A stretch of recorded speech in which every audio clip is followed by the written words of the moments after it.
Hello, dear friends, and today is Friday, Friday 20th of July, and again, every Friday we are broadcasting live with heads of foreign Россотрудничества offices, and today we are broadcasting in English. So, hello to all our dear followers, to who follow us, to all our subscribers.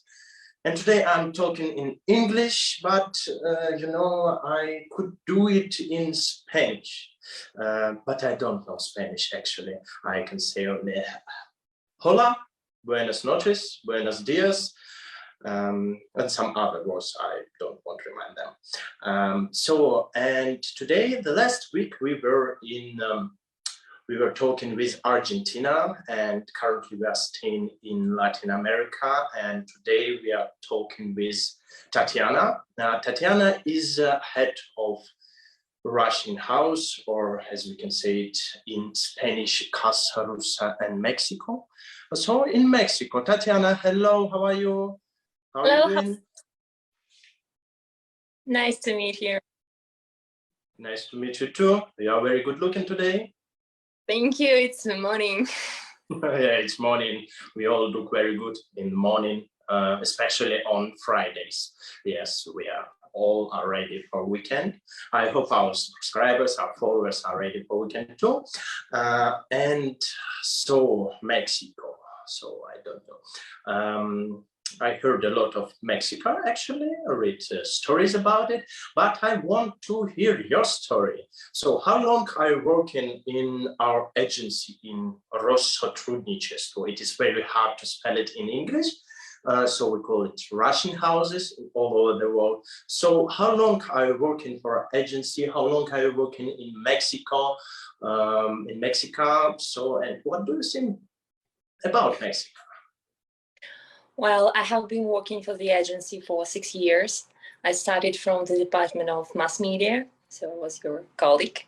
And then the majority of time I spent in Department of the Culture. So in Mexico, I celebrated a year in June. So just not so much time. Was it a tough year or? Oh, yeah.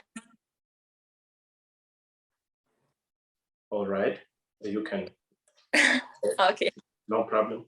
No problemo. Okay. Well, not really tough, but yeah, I had to customize to new traditions, to new reality. It's quite well. This country located in our hemisphere, so just there are a lot of other differences, but I can say that we still have some mental equality between our nations. So it's very interesting to work here. And I never really expected that someday I will be working in Latin America and especially in Mexico. But now considering and thinking about my career, even before the agency, I understand that I have working with Mexico so much. For example, I've been working in Russia Today in the Spanish department, and also had a lot of tasks about writing articles about Mexico. And then I working for the company who were recruiting personnel from Mexico. So it's like a destiny, I would say. So what is your favorite, I don't know, maybe something special in Mexico? What had you discovered? What impressed you most? How people actually love their lives, no matter what. I mean, any economical or other reasons or pandemic. How people actually here open to you. They always try to help you, to try to understand you, even though they can. And well, there is a lot of potential. I mean, the capital is really united the culture. You can find here traditional Mexican something, the European capital, the heritage from its northern neighbors. So there are a lot of different cultures in one. So it's really interesting. And for sure, climate. The climate is good or bad? So comparing to Russia, how it is hard to you, because everyone think that we are living somewhere in the north. Mexico is completely opposite, something in the south. So how it is for the northern people to be in Mexico? Yeah, they just thinking that we always have winter and cold and snow, but actually the capital has not so good a climate. I mean, we're one of the highest capital in the world, so it's some troubles with kind of oxygen, what we could try to explain, and but it's called the city of spring. It's always quite the same, quite stable, and what I like the in every corner of the city you can see mountains. Oh, that's beautiful. Big mountains with with snow peaks and so on. It depends on the quality of the air. You're probably. Okay, it's very funny. Dear followers, you can ask us something in chat. You can write us something. You can say something to me. You can say something to Tatьяна.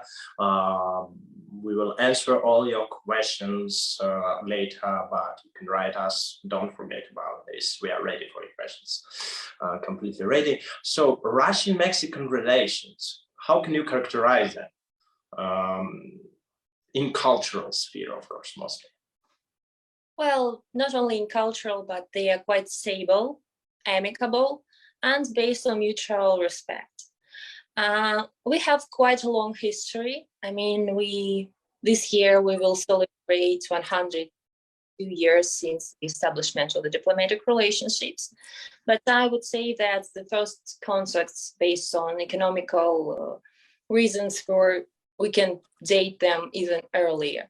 I mean, you probably were aware of this famous rock opera June and August, and actually this tragic love story based on real historical events. If we actually can speak about history as true events, and the plot is based on the story how Russian general explorer Nikolai Ryazanov fall in love and engaged to the daughter of the governor of the Alta California.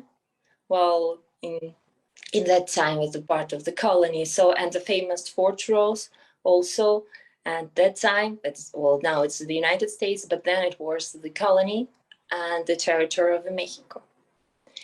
Well, in order not to be boring, as I said, it's about more than century of the relationship, but just like to point some features. For example, Mexico was the first country in Latin America who recognized the Soviet Union. And actually, they also, after the collapse of the Union, immediately recognized Russian Federation and established relationship with us. And well, so Mexico also is the only country in Latin America who condemned the fascism aggression against the Soviet Union.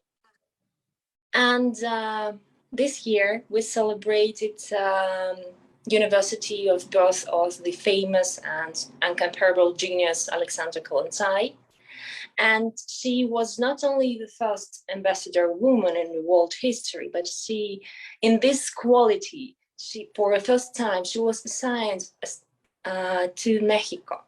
So they, for the first time in the history, meet an ambassador woman. And for sure, we celebrate this data.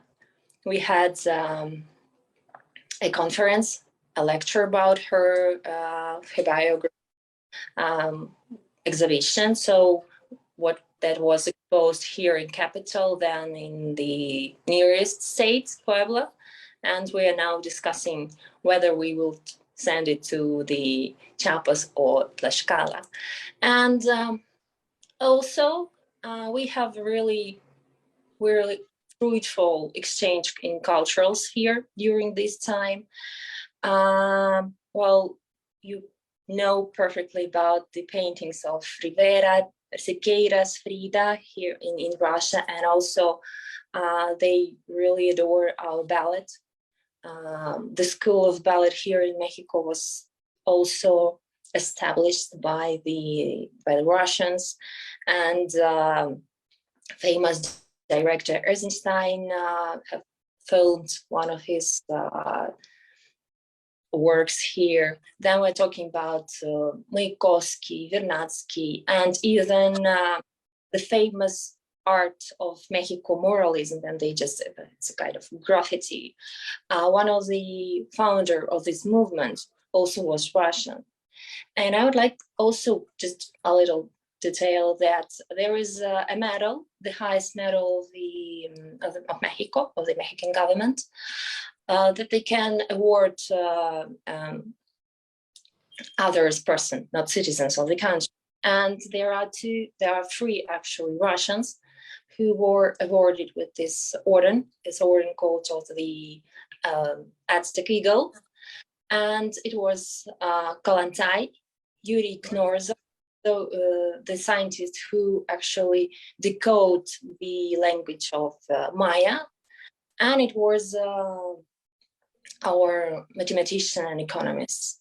So we, as you can see, we have a very long history of our cultural diplomatic relationship, and just I can enumerate a lot, so just can we stick to the other part? Yeah, speak to that, but okay. We are not talking about Trotsky, for example, who was so famous person for Russia and Mexico. Yeah, I also. Yeah. It's a little bit bloody story. Okay.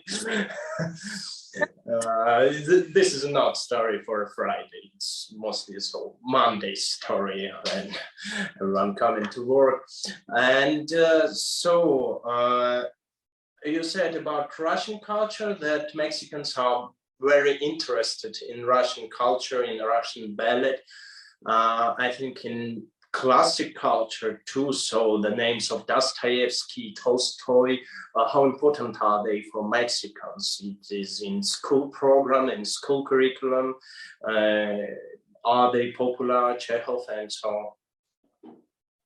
So if we're talking about how they interested in our culture, for sure, we're talking about not only classical. I think that on the first place, we're talking about cuisine, because it's in Russian cuisine. Yeah. Like blini, borscht, and yeah, because Mexico is the country where people actually adore eating. So and they really interesting in any kind of new traditional meals. And I would say that all our projects dedicated to these exchanges representing in our cuisine, they were really successful, and they tried to find anything that they could be similar to what we had represented, and they find in some cafe or restaurant, so it's quite popular. When I'm talking about classical culture, then for sure it's ballet and literature, yeah, for sure. But we're always talking that Alexander Pushkin were the famous our writer. Here, in every bookshop, first book about of Russian writer will be book of Dostoevsky. They really adore him. And last year we were celebrated university first, and we trying to make some readings in bookshops. And even though we were under strict restriction of pandemic, still people managed to come and to listen about his works, his biography. They were really interesting. Then will be Tolstoy, and only then you can find a book of Pushkin, I would say that. Right, just to explain it how with that they adore a long story with philosophy and all its problems that are questioned in that. So Dostoevsky is understandable for Mexican mentality, because, you know, we have something saying that Russians are something very special and it's hard to understand Russians. So I think Dostoevsky, what about our, how close our cultures are? Is it hard or is it easy for them to understand Dostoevsky, according to you? Well, as I understand, they not only adore because they really understand the questions, his philosophy. They feel it very close, and even you can hear quotes from his works.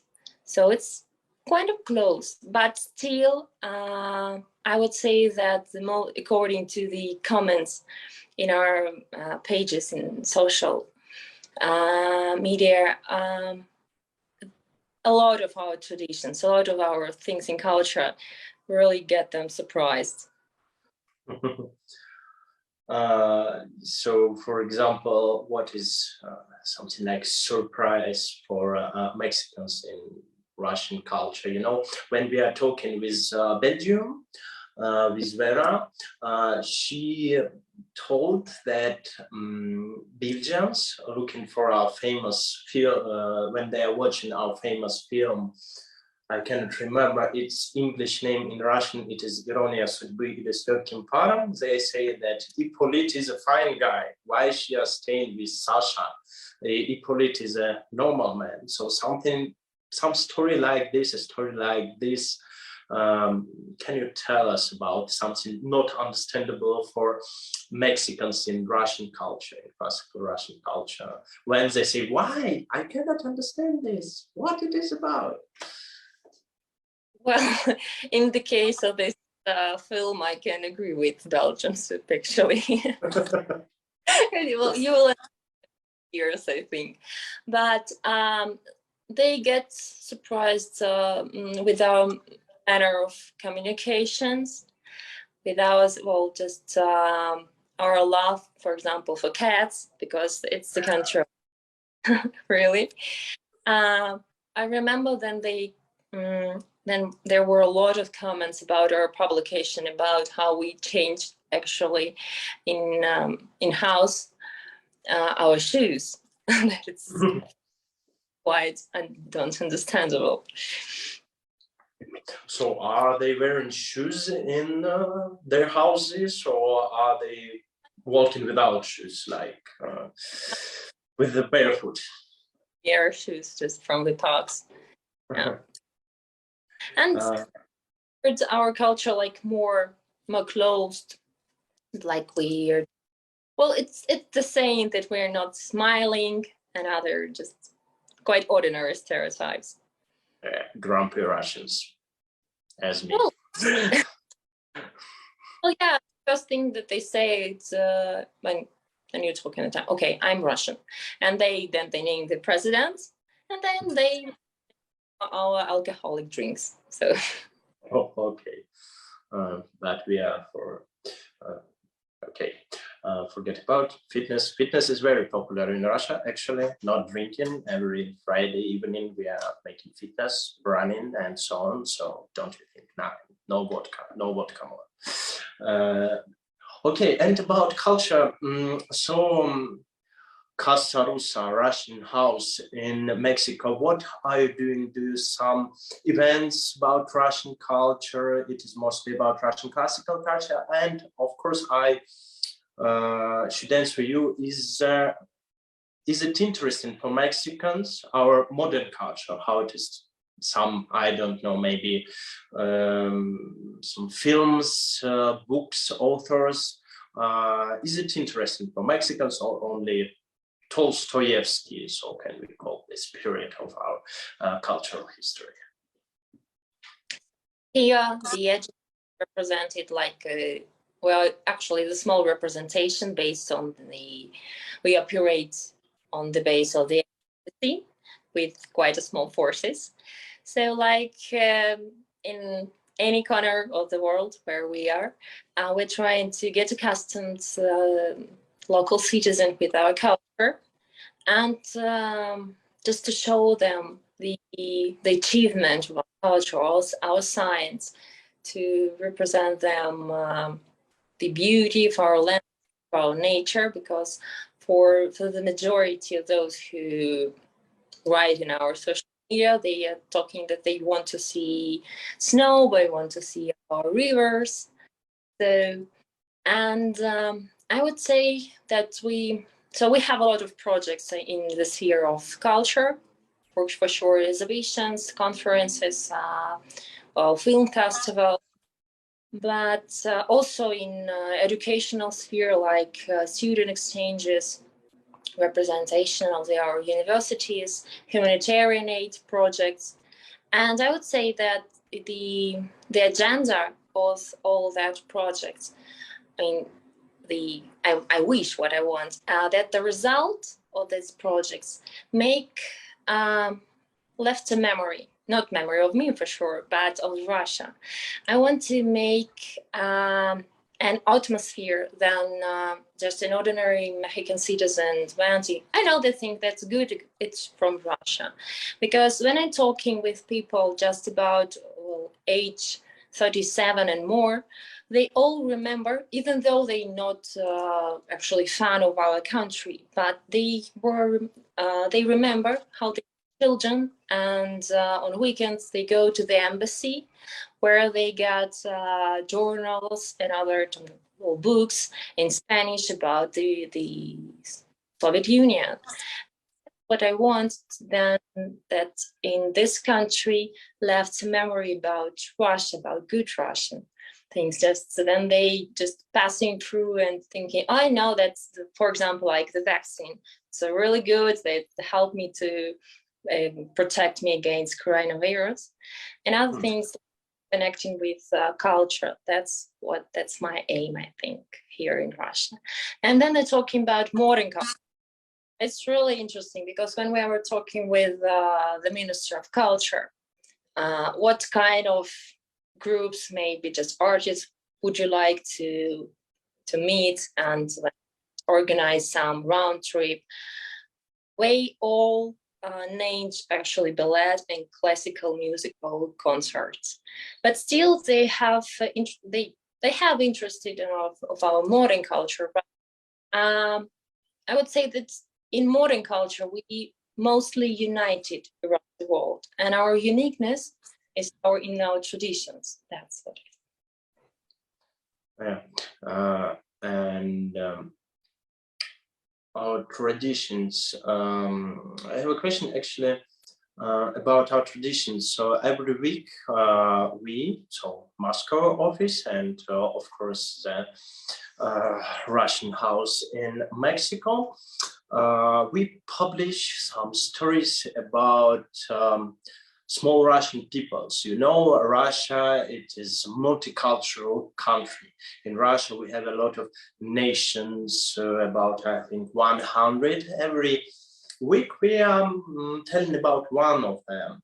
And Mexicans, when they are reading about these small native communities, do they feel something some sameness? I don't know, maybe about Mexican natives? Well, if you're talking how be some similar nationalities, similarities, yes, then for sure never ever, because in Russia we have like 190 nationalities, if I'm not wrong, and here in Mexico it's a little bit little different, because the majority of the population here divided according to their Indian ancestry. I mean, the indigenous people, and they are for sure very different from what we are talking in our social media.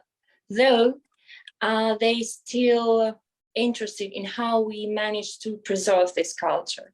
How, for example, our country, our peoples from the north, I mean, Chukchos and others, how they manage to preserve their cultures, their traditions, maybe their languages, because here it's also the problem. And I have mentioned Yuri Knorzov, and this year we're also trying to celebrate his university. And we see that we have a lot of potential in organize some conference about the problem of the life that indigenous languages, how to preserve them, how to keep them live. And also then we try to show in our exhibition some kind of our just ethnic nationalities. Mexican also get very interested in that, and we see that there is a possibility to create a mixed exposition. Then we're talking not only about our Russians, so how we used to do this to represent in our culture, but also to compare with all these peoples that living here and represent the mosaic of the country. Yeah, modern world, 21st century is really very oppressing against the small cultures. In Russia, we are actually trying to preserve them, preserve all the languages that we have in our country. And talking more about your social media, there was one publication about TRex Monument in the city of Tula. Tula is not very small actually city, about 3 hours from Moscow. In the city there is a monument, TRex Monument, T-Rex dinosaur, and they call it, the citizens of Tula, they call it Mother-in-Law Monument, and Mexicans, they thought that it was so funny. Why? So there was a very big response on your social media. Can you tell us something about it? Well, first of all, you probably remember the famous quote of Tolstoy that every family is unique in their house. So you can find here the same jokes about family and mothers-in-law for sure, but the popularity of this publication was based that here in Mexico they also have a city called Tula, and publication based on cross-cultural features, and that's why they get so impressed with this information, because we situate in different hemisphere. Our language has nothing in common, but we still have the city that called Tula, and they also it's maybe close than to Moscow. It's about two hours, and it's quite a famous archaeological zones here. So I think that's the reason of the popular, because in last year we made a publication about the castle. It's the ex-residence of the president, and in one room there decoration of a green copper, and actually this copper was from Russia. And then we told about the fact. The majority of our subscribers were absolutely impressed, and they didn't pay attention to the small etiquette in the room, that actually this decoration, this famous vase and the door with gold and green copper marble, that it's from the region of Ural. So that's fine. And so Mexicans are interested in Russian culture, Russian language. Do Mexicans learn Russian language? Is it hard for them, or is it easy for them? How much Mexicans are learning Russian language now? And I heard that there are courses by Russian House in Mexico. So could you explain, tell us about this?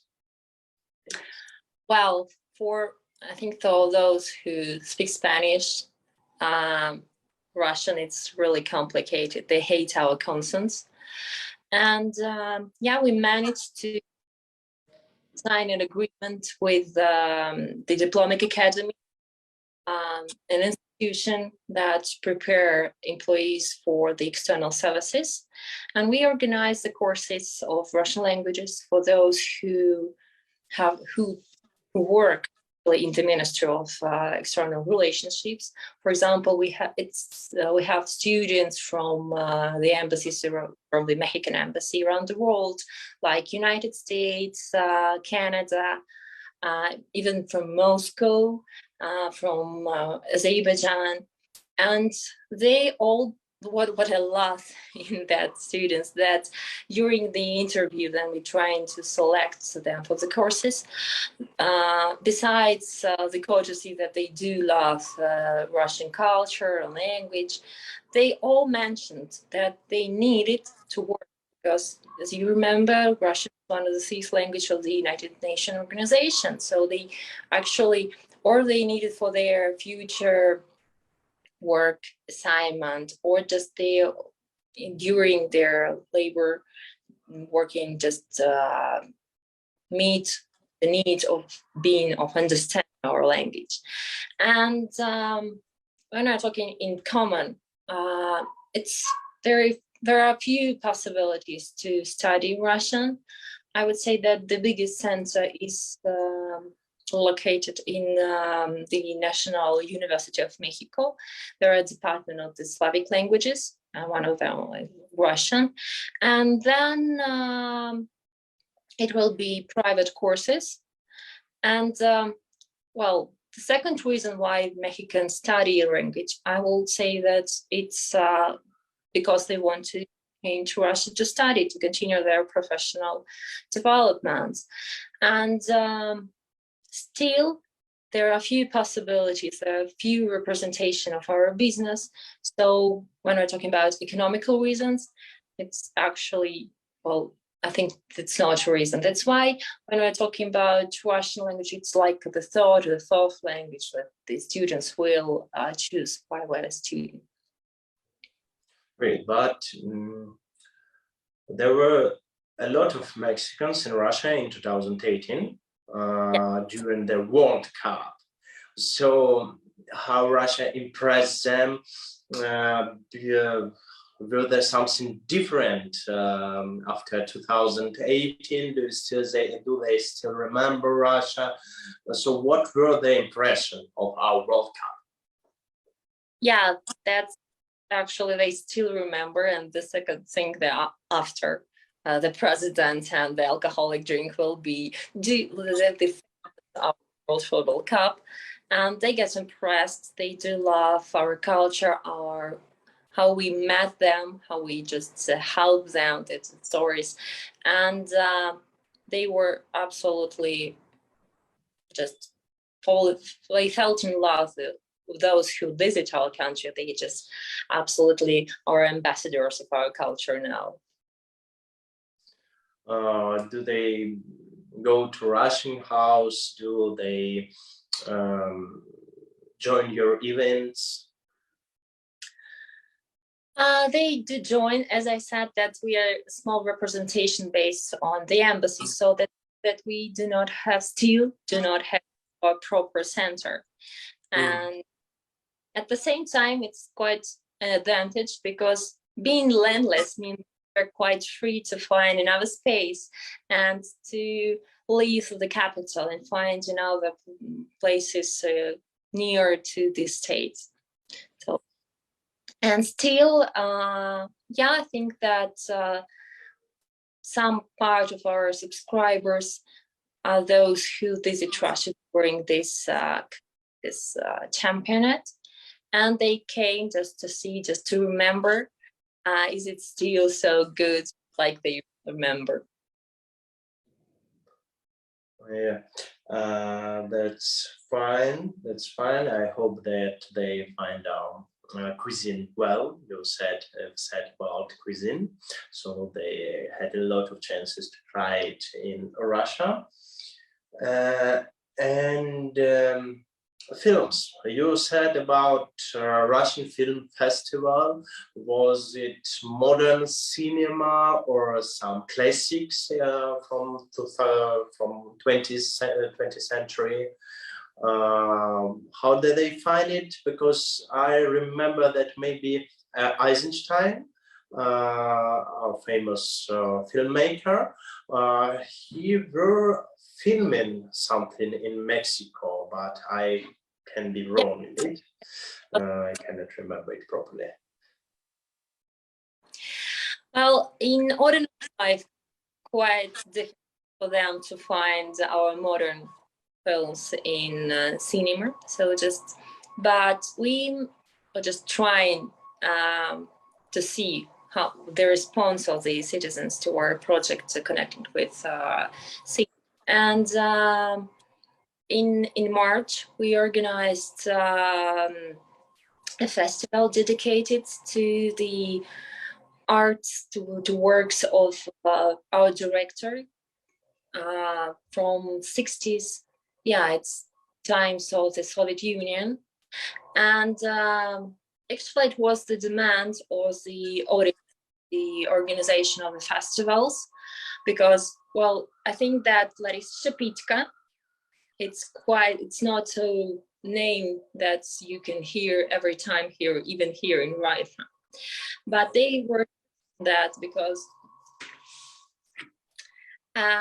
they want to show how gender is not important for these professions, and this question is also very important for the country, this equality of the gender. And in March, we're still living in the situation with strict restriction due to the coronavirus, and the auditorium, they were full, and the festival lasts for a week, and every projection has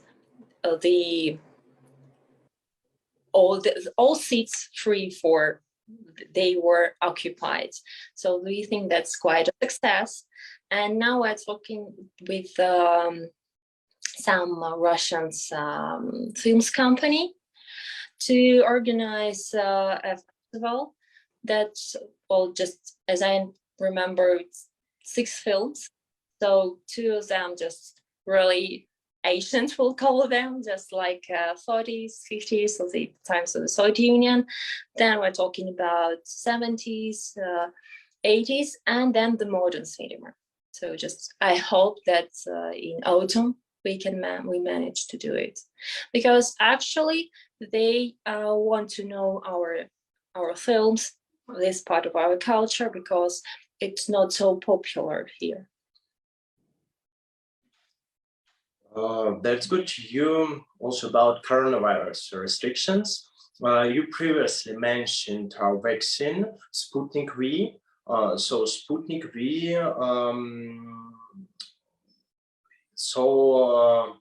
there is Sputnik V in Mexico. Do they use it?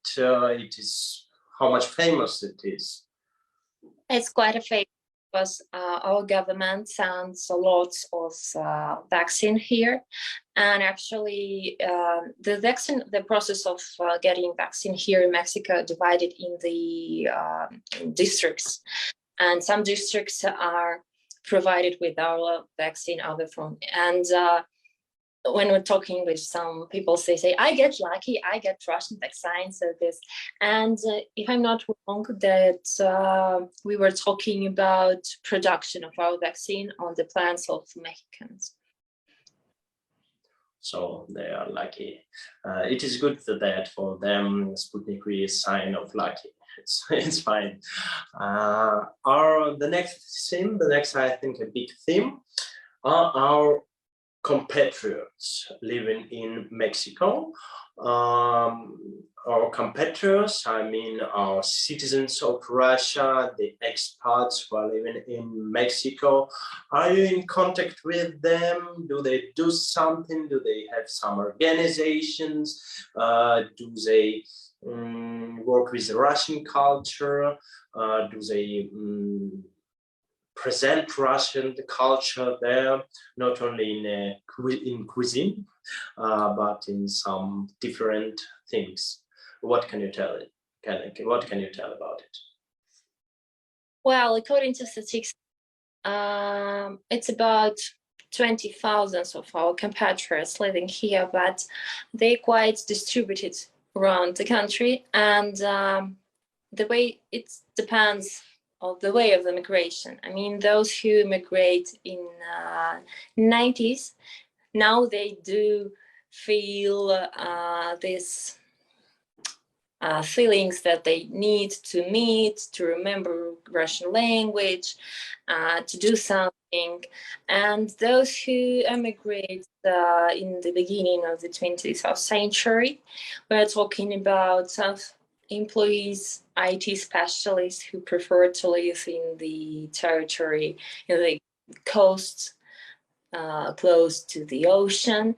And we actually do know almost nothing about them, because they considered them a little bit opposed to the region that they have, and they never actually just write to the embassy or to the Russian house. But those who we have in the city and in the region, so as I said, of the first wave of immigration, they really active. And I would say that my right hand is the organization of our young compatriots.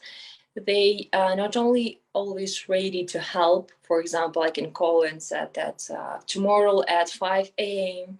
at the airport, you should meet the junior women team of volleyball. They actually they won the champion. And they say, no problem, okay, we will be with flags, with all this shouting that will support you, just to make these girls feel that they are welcomed and support.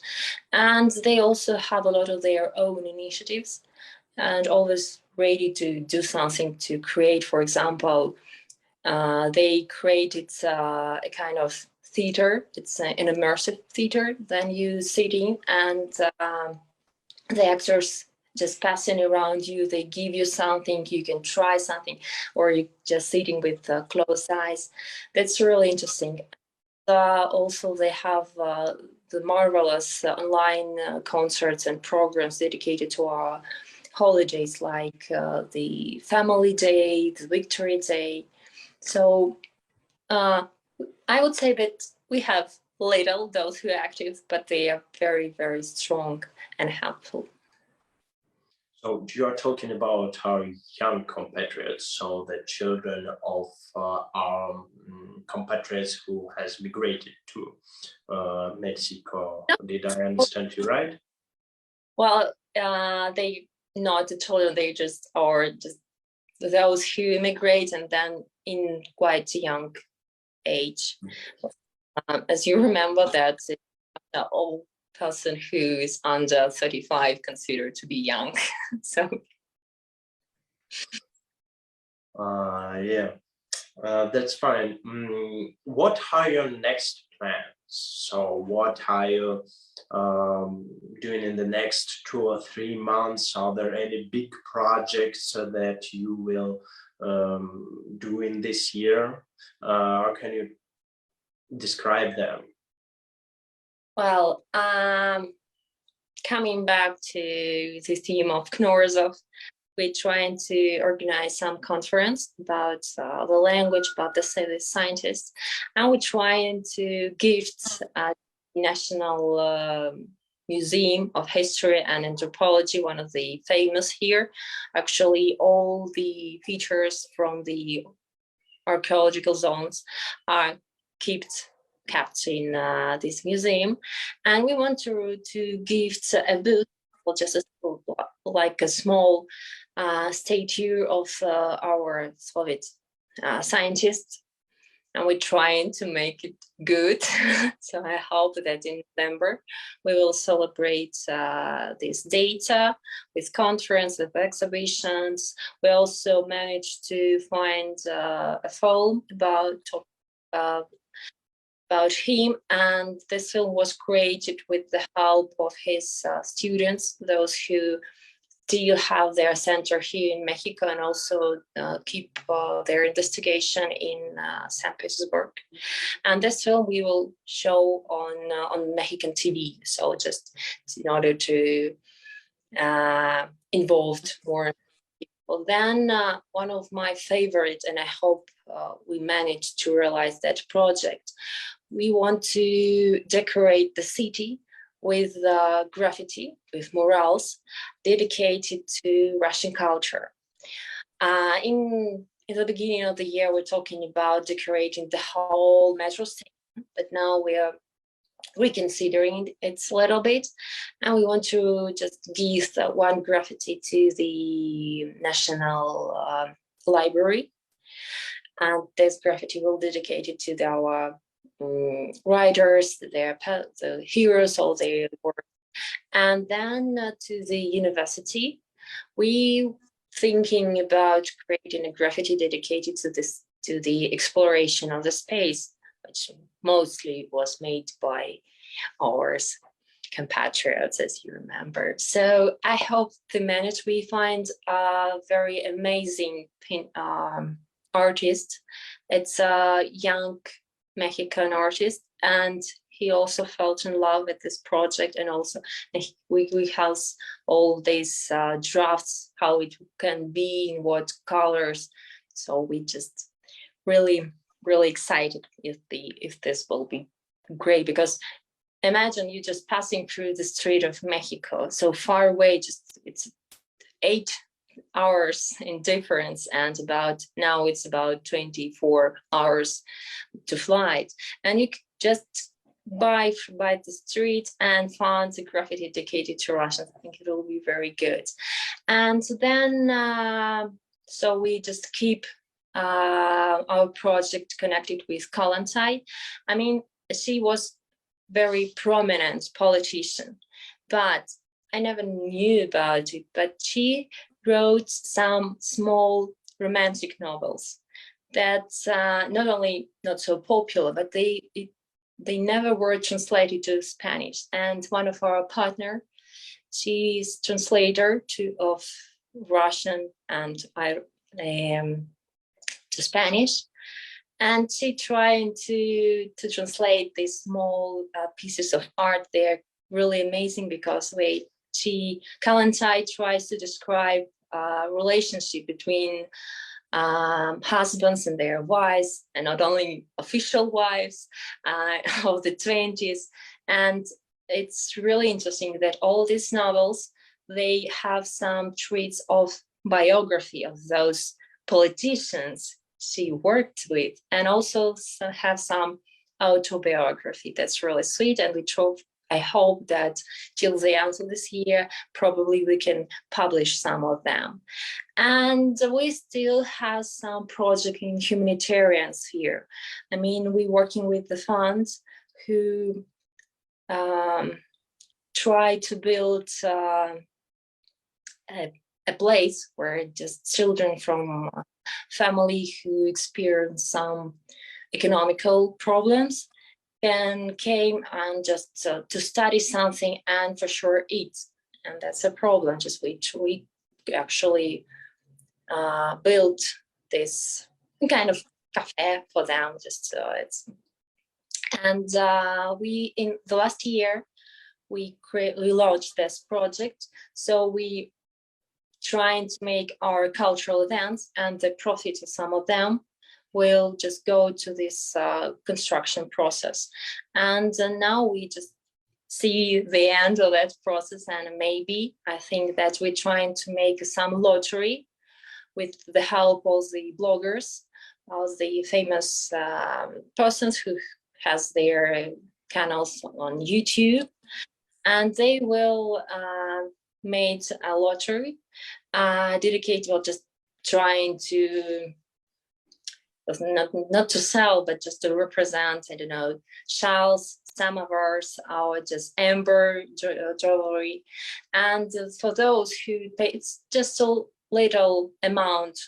We're talking about no more than 100 peso. It's like about, or just the lottery, the access to the lottery is quite small, but with the amount of those who will participate, we can manage to actually collect the whole amount needed to construction. And probably, and I believe that in December, we can celebrate and make some events, and actually we'll just visit this fund to make some cultural projects for these children. And in December, we can visit this fund and see the whole building completed.